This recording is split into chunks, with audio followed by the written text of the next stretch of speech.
video. Nakakatawa din yung mga DDS ngayon kasi sila nag-aaway. Kasi may team Alpotera, may team Hanelet, may team Bongo, may team Zimmerman.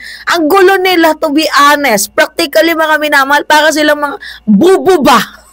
Sa madaling sabi, kayo-kayo na nga lang yung magkakampi, kayo-kayo pa to yung nag-aaway. Di ba dapat sana pinapalakas ninyo yung sarili ninyo, pinapalakas ninyo yung kampo ninyo, nagpapalakasan kayo, pinapalakas nyo ang bawat isa. Pero bakit ang nangyayari? Kayo-kayo yung nagbabangbangan.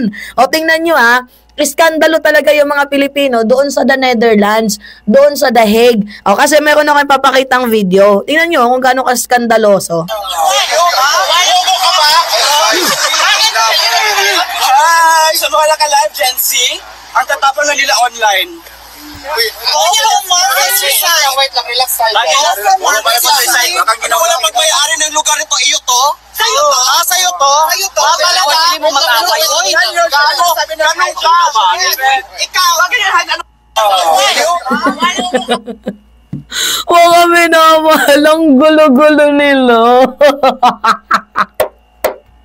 Kayo-kayo na nga lang yun nandyan. Ang gugulo nyo pa. Alam ninyo, nung nakita ko tong video na to, mga minamahal, naaawa ko sa mga turista.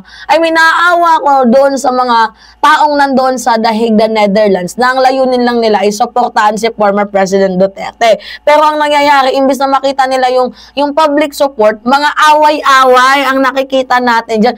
You know what, mga minamahal, ano ba yung mapapala ng pagiging palaaway? Kasi may pattern sila Nasirang admin dahil sila yung sumira. Yung unit team, naging Yumi team. Umi team. Di ba, pansinin ninyo, kung gaano sila tama lang yan. Deserve naman nila. Sige. Hayaan na natin. Sige, go lang. Mag-away kayo. Magpatayan kayo dyan. Go lang. Diba? Deserve ninyo yan. Oo. Tingnan ninyo, yung mga DDS ngayon, hindi talaga sila maayos. Talagang sila mismo, nag-aaway-away. Wala sila sa tamang pag-iisip. Wala sila sa tamang katinuan. I don't know kung nagpa-function pa ba yung mga brains nila. Well, ano pa nga ba nga asahan natin? Si Sara Duterte nga na, diba, kabaro niya si Bongo, yung ginagawa niya, inaaway niya. Ano ba nga asahan natin? Di wala. Di ba, pansinin ninyo, ganyan po sila kagugulo, mga minamahal. Kaya nga, Sara, pasensya na, yung mga anak mo nagtatantrums. Kasi ganyan yung pinapakita mong ugali. Di ba, kung hindi ka ba naman engot-engot, ikaw na mismo nagpapakita ng tantrums na ugali, di ginagaya ka nila. Ganyan na din sila katatapang sa kapwa nila Pilipino. Tay, tay, gising ka na, tay. Tingnan mo yung nangyayari sa'yo dyan, tay. Diba, tay, anong nangyayari? Tayo, tingnan mo yung nangyayari dyan sa'yo, tay. You know what, mga minamahal? At the end of the day, kasalanan to ni Rocket, ni Maharlika, kung ba't lahat sila nag-aaway-away. At alam nyo, ang ganda nilang tingnan, diba, na sila na lang, konti na nga lang kayo, nag-aaway pa kayo. Ay, hindi ba naman kayo mga hibang? Okay, sige. Mayroon nag-comment dito. Basahin natin yung comment, My opinion, dapat respect. Kasi kung nire-respeto nila ang desisyon ng bawat isa, dapat sa umpisa pa lang, they made it clear. Ayaw niya sumali sa mga group. He wanted to give the updates about PRRD to the Filipino people without filter or any consultation. Kahit kanino, dapat nire-respeto na nila yun. You know what, mga minamahal? Hindi naman kasi sila marunong magrespeto Sila lang din yung nag-aaway. You know, their attitude look embarrassing. Diba? Nakakahiya, bulok. Diba, nag-aaway-aaway sila. Iisa na nga lang yung sinusuportahan ninyo. Matanda na nga yung sinusuportahan ninyo. Paglabas nyo, makikita, puro gulo, puro away, kung sakaling makalabas. Diba, mga Diyos ko naman. Baka mamaya, maban na kayo dyan. O hindi nagtatanong lang. Baka mamaya, maban na kayo dyan. Diba, dahil lang, ang bubulokski ninyo. To be honest. Hindi ba kayo nahihiya? Diba? Ganyan yung ginagawa ninyo. Itong sikat na itong sikat na vlogger na si Tio Moreno. Wala ka bang hiya? Hindi ka ba nahihiya na ganyan yung ginagawa ninyo dyan? Masyado kayong pasikat. Diba? Ginagaya niyo yung ugali ni Digong na mahilig makipag-away. Ginagaya niyo yung ugali ni BP Sara na mahilig mag-tantrums. Ano dyan? Pumunta kayo sa ibang bansa para manggulo? O paano pag hindi na kayo pinapasok dyan? Paano kung What if lang wala nang pwedeng Pilipino ang umaligid-aligid dyan dahil sa mga ginagawa ninyo. Diba? At the end of the day, sisisihin nyo na naman yung International Criminal Court. Diba? You know what, mga minamahal, yung mga taong yan, yung mga nandyan, lalo yung especially yung mga vlogger, they are funded. Sabi pa nga ni Katrina Enrile, they are funded. Sino yung mga nagpa-funds dyan? Nandyan si Small Boy, nandyan si China, they are all funded to do that certain things. You know? And alam nyo kung ano yung nakakalungkot dito, konti na nga lang kayo. Nag-aaway-away pa kayo.